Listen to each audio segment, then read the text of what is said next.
കാണൂ പരസ്യരഹിതമായ ഏറ്റവും പുതിയ എപ്പിസോഡുകൾ.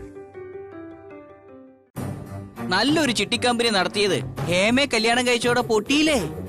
അത് പൊട്ടിച്ചത് ഞാനാണോ? കല്യാണം കഴിഞ്ഞതിന് ശേഷം കണക്കില്ലാത്ത ചെലവായിരുന്നു.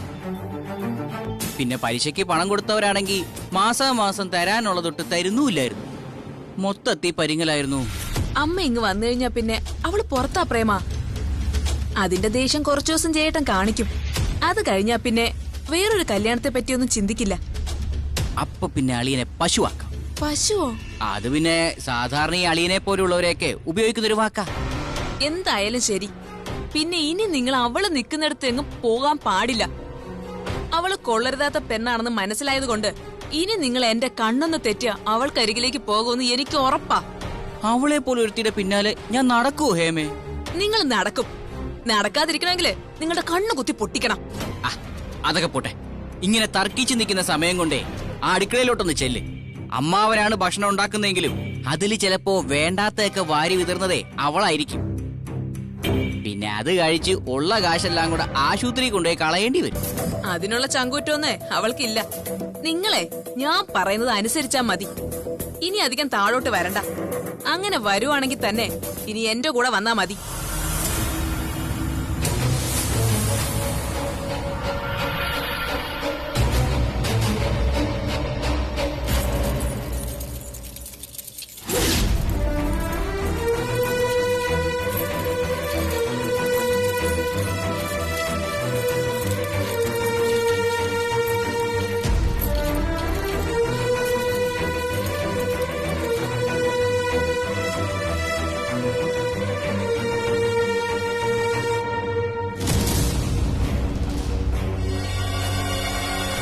ഇനി എന്താ പരിപാടി?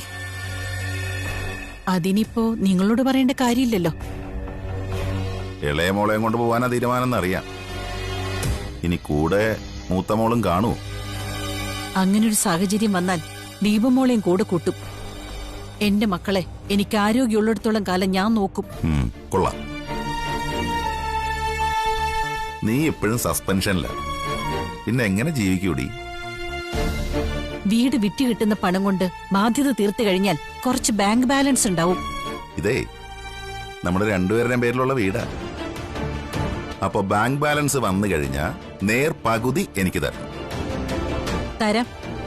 തരില്ലാന്ന് ഞാൻ പറഞ്ഞോ? നേർ പകുതി തന്നാലും നേരില്ലാത്ത ഭർത്താവ് ഒഴിഞ്ഞു പോണം അല്ലേ?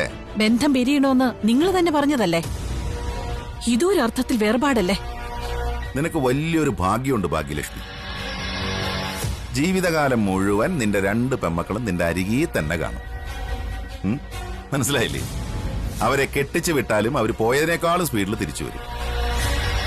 അതുകൊണ്ട് നിന്റെ വാർദ്ധക്യത്തില് പെമ്മക്കളുടെ പരിചരണം ഇടത്തും വലത്തും കിട്ടുമെന്നുള്ളത് 100% ഉറപ്പാണ്. പെൺമക്കളുടെ മാത്രമല്ല, എന്റെ മോന്റെ പരിചരണവും എനിക്ക് കിട്ടും. അവനൊരു ഡോക്ടറാ. അമ്മയ്ക്കൊരു ആപത്ത് വന്നാൽ അവൻ അരികിൽ തന്നെ കാണും. അതെല്ലാം അവൻ കെട്ടുന്ന പെണ്ണിനെ ആശ്രയിച്ചിരിക്കും. നിന്റെ സ്വഭാവത്തിന് നിന്റെ ഒപ്പം മരുമക്കളൊന്നും നിൽക്കാൻ പോകുന്നില്ല. നാളെ നടക്കാൻ പോകുന്ന കാര്യത്തെപ്പറ്റി ഇന്നേ പറയേണ്ട കാര്യം എന്താ? വെറുതെ പറഞ്ഞതേ ഉള്ളൂ. അഹങ്കാരം അസ്ഥിക്ക് പിടിച്ചു കഴിഞ്ഞാലേ സ്ത്രീകൾക്ക് മുന്നോട്ടുള്ള ജീവിതം വലിയ ബുദ്ധിമുട്ടായിരിക്കും. വീട് വിറ്റിട്ടാണെങ്കിലും നിന്റെ ശല്യം ഒഴിവാകണമെന്നേ എനിക്കുള്ളൂ. ഒഴിവായില്ലേ? എന്റെ മാത്രല്ലല്ലോ, എന്റെ ഇളയ മോളുടെ ശല്യവും ഒഴിവാവാല്ലേ? അതെ, നിന്നേക്കാളും മുകളിലേക്ക് അവളുടെ പോക്ക്. അച്ഛൻ കോടതി തോറ്റപ്പോ പടക്കം പൊട്ടിച്ച് ദീപാവലി ആഘോഷിച്ചവളാ അവള്. അതുകൊണ്ട് അങ്ങനെ ഒരു മോളുടെ പ്രസൻസ് ഞാൻ തീരെ ആഗ്രഹിക്കുന്നില്ല. എന്നാ പിന്നെ അളവ് നടക്കട്ടെ. എല്ലാം നിന്റെ മേൽനോട്ടത്തിൽ തന്നെ ആവട്ടെ. അതെ, അവസാനം പൈസ കിട്ടുമ്പോ പകുതി തരാൻ മറന്നു കളയരുത്.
എല്ലാം അറിഞ്ഞല്ലോ.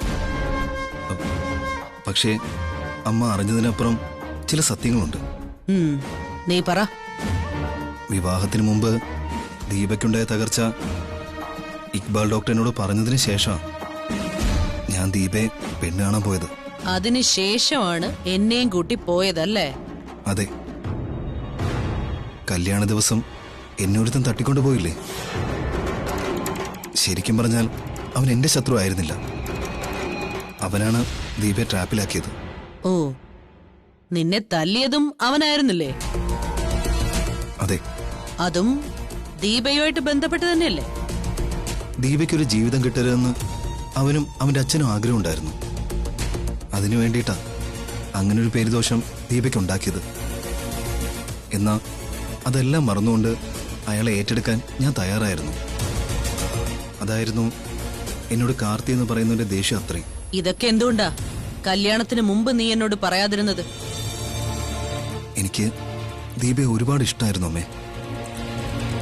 ഇതൊക്കെ അറിഞ്ഞാൽ ഞങ്ങളുടെ കല്യാണത്തിന് ഒരിക്കലും അമ്മ സമ്മതിക്കില്ലായിരുന്നു. അതുകൊണ്ടാ അമ്മയോടൊന്നും പറയാതിരുന്നേ.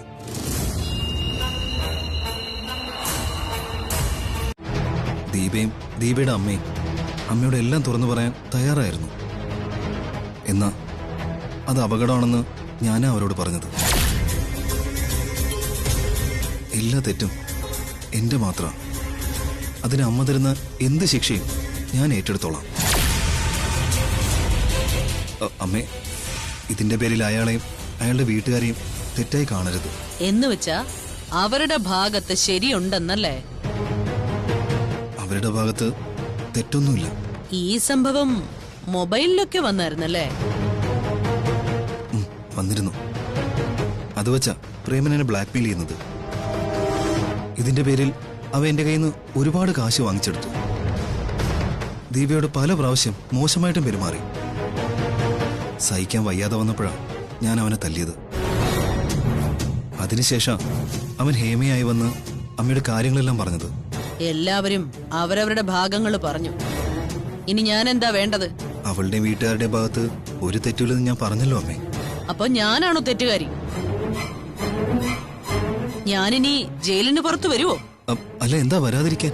എനിക്കിപ്പോ ഒരു സംശയം, ഞാൻ പുറത്തു വരുവോന്ന്. നല്ലൊരു വക്കീലിനാണ് വെച്ചിരിക്കുന്നത്. അതുകൊണ്ട് പുറത്തു വരാൻ ഒരു തടസ്സവും. പിന്നെ ഏട്ടത്തിനമ്മ കോടതിയിൽ പ്രസന്റ് ആവില്ലെന്നും പറഞ്ഞിട്ടുണ്ട്. അതുകൊണ്ട് അമ്മ ഇനി സ്ഥിരമായിട്ട് തന്നെ പുറത്തു വരും. ശരി, പുറത്തു വന്നിട്ട് കാണാം. നീ പൊയ്ക്കോ.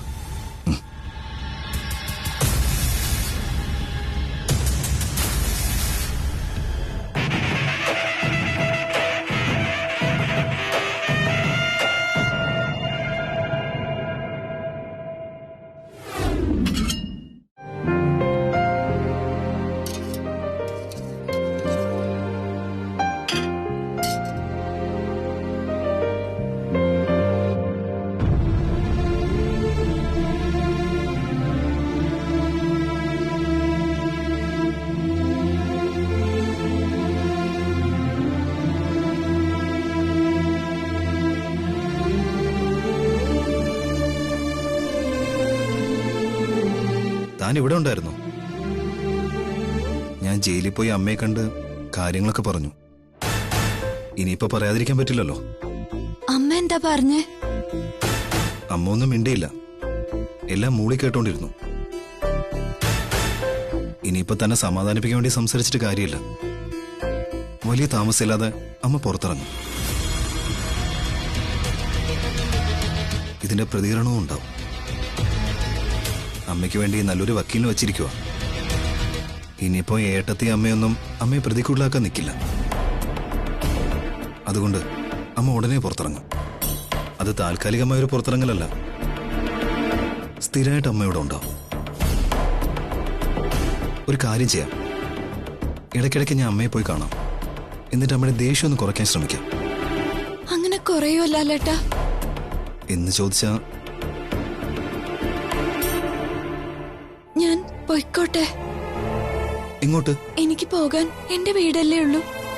എന്നെ വിട്ടിട്ട് പോവുകയാണോ? ലാലേട്ടനെ കാണണമെന്ന് തോന്നുമ്പോ എപ്പോ വേണമെങ്കിലും അങ്ങോട്ട് വരാമല്ലോ. അങ്ങനെ തന്റെ വീട്ടിൽ നിന്ന് തന്നെ കാണുന്നത് അത്ര നല്ല കാര്യമായി എനിക്ക് തോന്നുന്നില്ല. ഏതായാലും അമ്മ വരട്ടെ, എന്നിട്ട് നമുക്ക് ഈ കാര്യത്തിൽ ഒരു തീരുമാനം ഉണ്ടാക്കാം. ഇനിയിപ്പോ പ്രേമേട്ടനും ഹേമേച്ചും ചാരുവൊന്നും എന്നെ ഇവിടെ ജീവിക്കാൻ അനുവദിക്കില്ല. ഇപ്പൊ തന്നെ അവരൊക്കെ എന്നെ വെറുപ്പോടെ നോക്കുന്നേ. അങ്ങനെ നോക്കാൻ അവർക്കൊക്കെ എന്ത് അർഹതയാണുള്ളത്? ഈ പ്രേമനെന്ന് പറയുന്നവൻ തന്നോട് കാണിച്ചെന്താ? അപ്പൊ താൻ അവനെല്ലാം വെറുപ്പോടെ നോക്കേണ്ടത്. അമ്മ ഉള്ളപ്പോ പ്രതികരിക്കാനൊക്കില്ല, എന്നാ അമ്മ ഇല്ലാത്തപ്പോ പറയേണ്ടത് പറഞ്ഞൂടെ? എനിക്ക് വഴക്കിനൊന്നും വയ്യല്ലേട്ട, അതുകൊണ്ട് ഞാൻ പൊയ്ക്കൊള്ളാന്ന് പറഞ്ഞത്. അങ്ങനെ തന്നെ വിട്ടുകളയാൻ എനിക്ക് പറ്റില്ല ദീപേ. എനിക്കറിയാം എന്റെ കാര്യത്തിൽ എന്നെക്കാൾ ലാലേട്ടൻ വിഷമിക്കുന്നുണ്ടെന്ന്. അമ്മ വന്നു കഴിഞ്ഞാ ഞങ്ങൾക്കിടയിൽ കിടന്ന ലാലേട്ടൻ നട്ടം തിരിയേണ്ടി വരും. അവസാനം അമ്മയെ ധിക്കരിക്കാൻ കഴിയാത്തോണ്ട് എന്നെ കൊണ്ട് വിടേണ്ടിയും വരും. അങ്ങനെ ഒരു സാഹചര്യം വന്നാൽ എന്ത് ചെയ്യണമെന്ന് എനിക്കറിയാം. ഇതുപോലുള്ള സംഭവങ്ങൾ ഇവിടെ ഉണ്ടായപ്പോഴാണ് മൂത്ത മകൻ അമ്മയ്ക്ക് നഷ്ടപ്പെട്ടത്. ഇനി എന്നെ അതുപോലെ നഷ്ടപ്പെടുത്തില്ല എന്ന് പറയുന്നുണ്ടെങ്കിലും അമ്മയ്ക്കൊപ്പം ജീവിക്കണോ വേണ്ടോ എന്ന് തീരുമാനിക്കേണ്ടത് ഞാനാ. ഞാൻ കാരണം ഒരിക്കലും ലാലേട്ടൻ അമ്മ വിട്ടു പോകരുത്. കുറച്ചു ദിവസം അമ്മ ഇവിടെ ഉണ്ടായിരുന്നുള്ളെങ്കിലും ലാലേട്ടനോട് അമ്മയ്ക്കുള്ള സ്നേഹം എന്താന്ന് ഞാൻ തിരിച്ചറിഞ്ഞതാ. അമ്മമാരെ മക്കളെ സ്നേഹിക്കുന്നത് അവരുടെ കുടുംബം ഇല്ലാതാക്കാനല്ലോ. പ്രസവിച്ച് വളർത്തിയെന്ന് കരുതി മക്കളമ്മയുടെ അടിമയൊന്നുമല്ല. ഇന്നത്തെ കാലത്ത് മക്കളെ കൊണ്ടും മരുമക്കളെ കൊണ്ടുവാ അച്ഛനമ്മമാര് കഷ്ടപ്പെടുന്നത്. ഇവിടുന്ന് പോയ എന്റെ ഏട്ടൻ പോലും അമ്മയുടെ മുമ്പിൽ തല താഴ്ത്തിയേ നിൽക്കത്തുള്ളൂ. കാര്യങ്ങളൊക്കെ അറിഞ്ഞ സ്ഥിതിക്ക് അമ്മ ഇപ്പൊ എന്നെ മനസ്സിൽ നിന്നെടുത്ത് കളഞ്ഞു കാണും. അത് 100% ഉറപ്പാ. എന്തായാലും എനിക്ക് ഏട്ടനൊന്ന് കാണണം. ഇത്തരം കാര്യങ്ങൾ മനസ്സോർന്ന് സംസാരിക്കാൻ അച്ഛനേക്കാൾ നല്ലത് ഏട്ടനാ. ഞാൻ പോയിട്ട് ഉടനെ വരാം.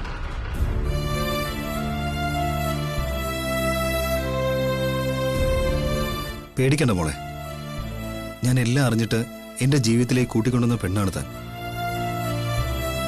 അങ്ങനെയുള്ള തന്നെ സംരക്ഷിക്കേണ്ടത് എന്റെ കടമയാണ്. അത് മറന്ന് ഞാൻ ജീവിക്കില്ല.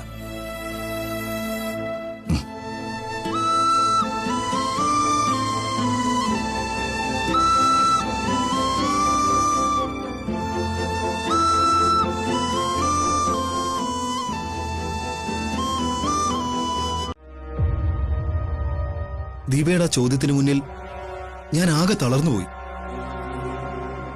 അത്രയ്ക്ക് ദയനീയായിട്ടാ അവൾ എന്നോട് ചോദിച്ചത് ഞാൻ വീട്ടിലേക്ക് പൊയ്ക്കോട്ടെ എന്ന്.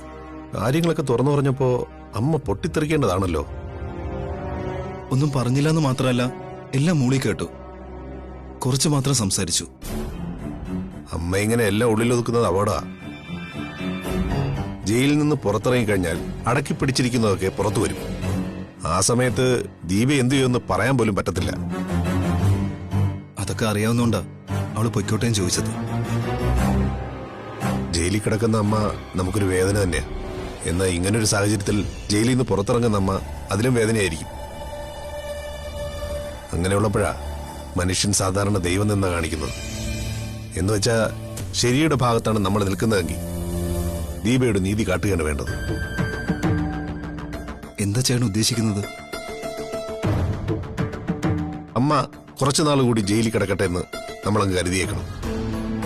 നമുക്ക് രണ്ടാൾക്കും അമ്മയെന്ന് വെച്ച ജീവനാണ്. എന്നാ ഒരു സമയത്ത് ആ അമ്മ ജയിലിലേക്ക് പോയപ്പോ എന്റെ കുട്ടികളെ മറക്കാൻ എനിക്ക് പറ്റിയില്ല, എന്റെ ഭാര്യയെ. അതുകൊണ്ട് ഞാൻ അമ്മയുടെ ശത്രുവായി. എന്നാ നിനക്കും ദീപയ്ക്കും അതുപോലൊരു വിധി ഉണ്ടാകാതിരിക്കാനാണ് ഞാൻ ഇങ്ങനെ ഒരു തീരുമാനം പറഞ്ഞത്. ചായ, ഹരിയേട്ടൻ പറഞ്ഞതിൽ തെറ്റൊന്നും ഉണ്ടെന്ന് എനിക്കും തോന്നുന്നില്ല. ഞാനും നിങ്ങളുടെ അമ്മയും തമ്മില് സാധാരണ ഒരു വീട്ടിൽ നടക്കുന്ന കുടുംബ കലഹം ഉണ്ടായിട്ടുള്ളത്. എന്നിട്ടും എന്റെ തലയടിച്ചു പൊട്ടിച്ചു ഹരിയേട്ടന്റെ അമ്മ. ആ നിലയ്ക്ക് ഇങ്ങനൊരു സംഭവം സഹിക്കാൻ പറ്റുമോ? ദീപയെ കൊല്ലാതിരുന്ന ഭാഗ്യം.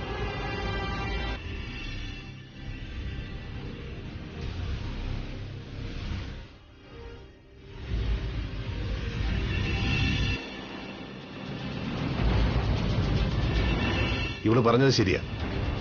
അങ്ങനെയെങ്കിൽ ദീപ മരിക്കുന്നതാണോ അമ്മ ജയിലിൽ കിടക്കുന്നതാണോ നല്ലത്? എടാ, കൊന്നാ കൊല്ലുന്നവര് ജയിലിൽ കിടക്കും എന്ന് വെച്ചാ ജയിലിൽ നിന്ന് ഇറങ്ങുന്ന അമ്മ വീണ്ടും അങ്ങോട്ട് പോകുമെന്നർത്ഥം. അവിടെ നമ്മൾ കുറച്ച് സ്വാർത്ഥരായി പറ്റൂ ചെയ്യാം. ചേട്ടാ ഇങ്ങനെ സംസാരിക്കുമെന്ന് ഞാൻ ഒരിക്കലും കരുതിയില്ല. എടാ ഗതികേട് കൊണ്ടാ, നമ്മുടെ അമ്മയുടെ സ്വഭാവം അറിയാവുന്നതുകൊണ്ടാ ഞാൻ ഇങ്ങനെയൊക്കെ പറയുന്നത്. ഒരു കുടുംബം നിലനിൽക്കാൻ നമുക്ക് ചിലപ്പോ ഒരു പിശാചിയേറിയ മനുഷ്യനെ പോലെ ചിന്തിക്കേണ്ടി വരും. എന്തായാലും അമ്മ ജയിലിൽ നിന്ന് വരുന്ന തടയണ്ട. ദീപയെ അമ്മയ്ക്ക് അവിടെ താമസിപ്പിക്കാൻ ഇഷ്ടമല്ലെങ്കിൽ ഞാൻ അവളെ അവളുടെ വീട്ടിൽ കൊണ്ടുപോയി വിട്ടോളാം. അല്ലെങ്കിൽ ഏതെങ്കിലും വാടക വീടെടുത്ത് താമസിപ്പിച്ചോളാം, അമ്മ അറിയാതെ. തെറ്റീത മരുമോള് പോയി കഴിഞ്ഞാൽ പിന്നെ പ്രശ്നമൊന്നുമില്ലല്ലോ. ദീപ ആകെ പേടിച്ചിരിക്കായിരിക്കും. ആ കുട്ടിക്ക് ധൈര്യം കൊടുക്കണം ചെയ്യാ. എത്ര ധൈര്യം കൊടുത്താലും അതിനൊക്കെ ഒരു പരിധിയുണ്ട്. ആഹാരം കഴിക്കാനോ ശരിക്കൊന്ന് ഉറങ്ങാനോ പറ്റാത്ത അവസ്ഥയിലാണ് ദീപ ഇപ്പോ. ഒരു പരിധിവരെ ഞാനും അങ്ങനെ തന്നെ. ജയിലിൽ നിന്ന് ഇറങ്ങി വന്നിട്ട് ദീപയുടെ കഴുത്തിന് പിടിച്ച ചേട്ടനും അനിയനും കൂടെ അമ്മയുടെ കൈയും കാലും കെട്ടി ഏതെങ്കിലും ഡോക്ടറെ അടുത്ത് കൊണ്ടുപോകണം. കിടത്തി ചികിത്സിക്കണമെങ്കിൽ അതും ചെയ്യണം. ഭർത്താവിന് ഭാര്യയെ വിശ്വാസം വേണ്ടത്, അല്ലാതെ അമ്മായിയമ്മയ്ക്കല്ല.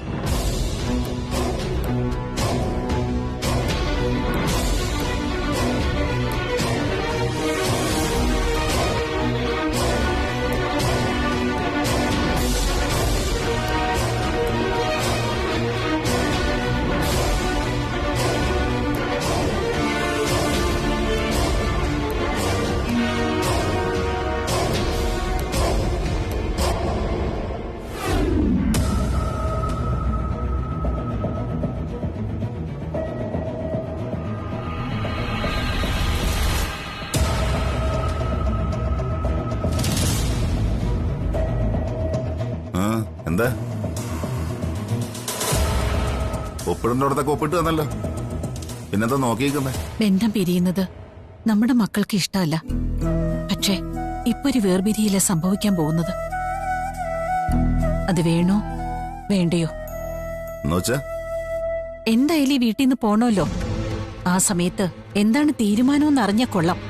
അത് ചോദിക്കാനെന്താ? ഈ വീട്ടില് നിന്നേക്കാൾ എന്നെ ഇഷ്ടപ്പെടാത്ത ഒരു മോളുണ്ട്. അവളും നീയുമായിട്ട് വീട് മാറുമ്പോ നിങ്ങൾക്ക് സന്തോഷം ഉണ്ടാവുന്ന കാര്യങ്ങളല്ലേ ഞാൻ പറയേണ്ടത്.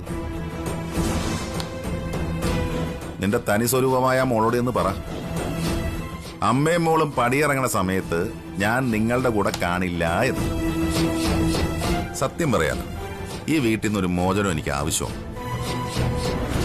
അതുകൊണ്ടാണ് ഈ വീട് വിൽക്കാൻ നീ തീരുമാനിച്ചപ്പോ അതിന്റെ ഒപ്പം ഞാൻ നിന്നത്.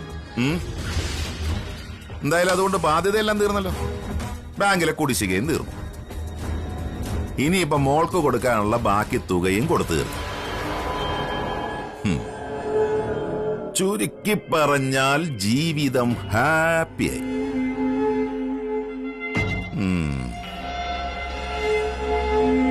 വലിയ വീടും ആഡംബരമായ ജീവിതമൊന്നും ഞാൻ ആഗ്രഹിച്ചിട്ടില്ല. ഒരു കൊച്ചു കോരിയായാലും മനസ്സമാധാനം വേണം, അത്രേ ഉള്ളൂ എനിക്ക്. അതിനെന്താ, ഇനിയിപ്പൊ ഇളയ മോളോടൊപ്പം മനസ്സമാധാനത്തോടെ നിനക്ക് ജീവിക്കാലോ, നിന്റെ ഏറ്റവും വലിയ ഈ ശല്യത്തെ ഒഴിവാക്കിയിട്ട്. ആ പറഞ്ഞത് തിരുത്താനൊന്നും ഞാൻ പോകുന്നില്ല. ജീവിതത്തിൽ ഇന്നേ വരെ ഒരു നല്ല കാര്യം നിങ്ങൾ എനിക്കോ എന്റെ മക്കൾക്കോ വേണ്ടി ചെയ്തിട്ടില്ല. എന്നിട്ടും വീട് മാറാൻ പോകുന്ന വാർത്ത അറിഞ്ഞിട്ട് എന്റെ മോൻ എന്നെ വിളിച്ചു. അമ്മയും അച്ഛനും രണ്ടായി താമസിക്കണ്ടെന്നും പറഞ്ഞു. അത് കേട്ടപ്പോ വിഷമം തോന്നി. എന്തിനാ വിഷമിക്കുന്നേ? നമ്മുടെ മക്കളിൽ സ്വാർത്ഥതയില്ലാത്തത് അവന് മാത്രം.